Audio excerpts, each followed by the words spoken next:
الذي خلقني فهو يهدين والذي هو يطعمني ويسقين وإذا مرضت فهو يشفين والذي يميتني ثم. Kisah Wahabi ini dalam beberapa kitab, mereka membunuh jemaah haji entah berapa ribu jumlahnya karena berbeda mazhab dengan mereka, menahan tidak boleh masuk ke Mekah dan Madinah. Jadi perjalanan Wahabi ini penuh dengan darah. Kenapa disebutkan halal darahnya dan hartanya? Paham gimana seperti itu ya? Sampai berdirilah kerajaan Saudi Arabia. Saud itu hanya satu kabilah di Najd, kemudian menjadi Saudi Arabia yang begitu besar. Ternyata perjalanan sejarahnya banyak memakan korban. Jadi waktu itu antara Muhammad bin Abdul Wahab, disebut ulama, berkolaborasi dengan penguasa namanya Muhammad bin Saud. Berkomitmen dua tokoh ini untuk yang satu ambisi kekuasaan,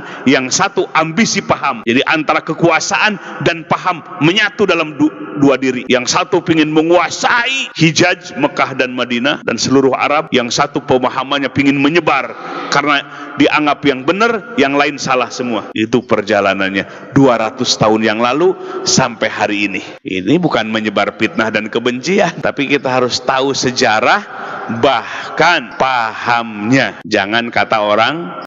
Okay, they've asked me a few questions here talking about Jebel and Saudi Arabia in general.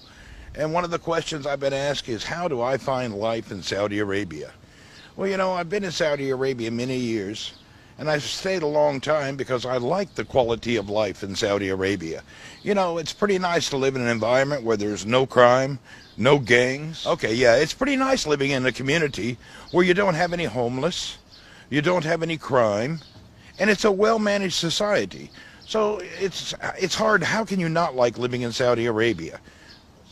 Well, from what I see, comparing how the coronavirus is being managed in Saudi to other places, they're taking the proper measures to keep people at home and separated and distanced. You know, they've blocked off the air traffic, they've got no inter-travel between major cities, and they have a curfew set in place.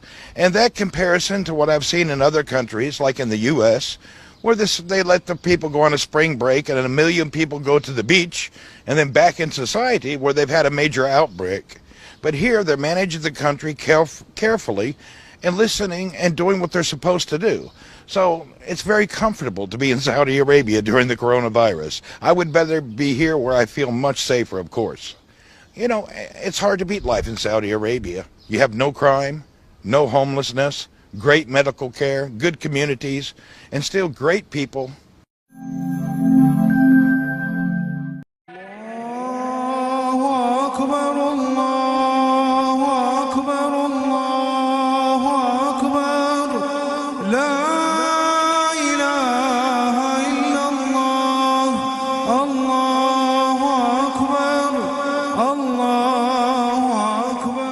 Ismi Samuel Shropshire, in America. I'm here in Saudi Arabia now for 7.5 years. I came here to work on a project involving Quran. I was here only to proofread the new translation of a Quran being done by Dr. Safi Kaskas. I had never read Quran before. I didn't know anything about Islam. All I knew about Saudi Arabia was that what I was told in America, that if I come here it was very dangerous. When I arrived here, I was sleeping in this very building.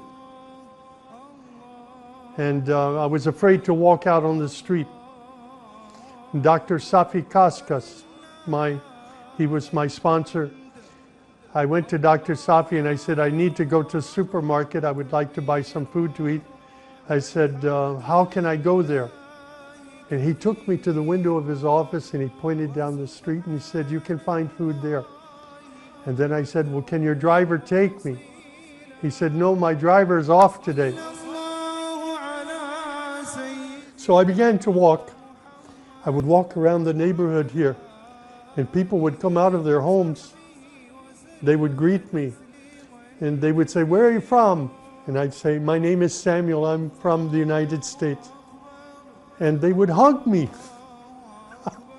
I was shocked.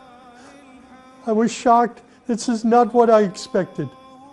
And when I went to the supermarket, people would come up to me, where are you from? And I would say, I'm from America. And they would say, Ahlan wa sahlan to Saudi Arabia.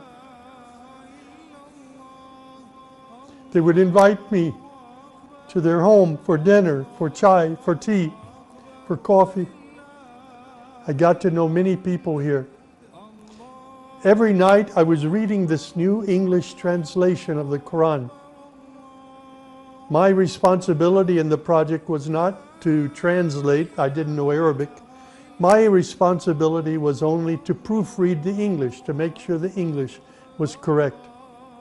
So every night I'm reading English Quran, writing down questions, and every morning meeting with Dr. Safi in his office and asking questions.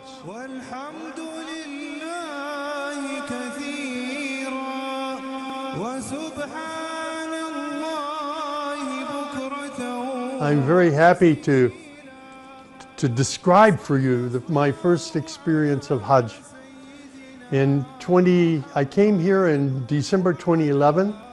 I became a Muslim in June 2012, and then on the Hajj of 2013, I was able to complete Hajj.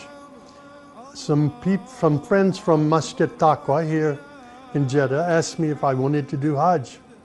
I said, yes, I do. I wanted to walk.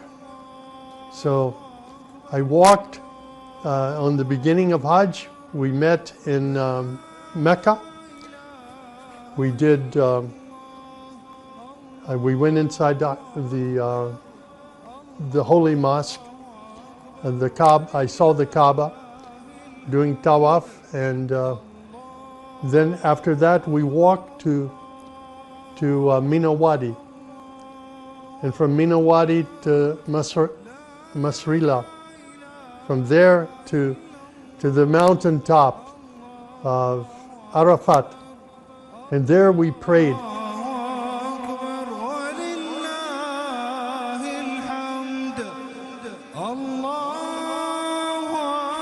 Here I am 10 years later, sitting in Saudi Arabia. You know the mosque that I knocked on the door? They built an apartment for me in the mosque next to the Imam.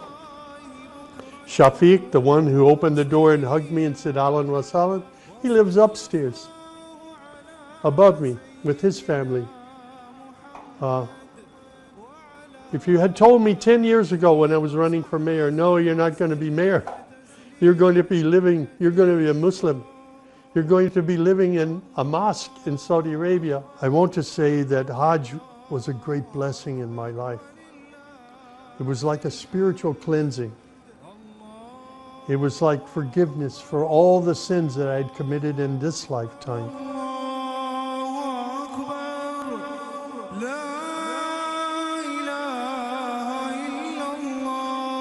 Only God can write this story. And I'm very happy, very proud to be Muslim, to be able to pray to Allah 5 times a day, and to have friends that love me and care for me here in Saudi Arabia.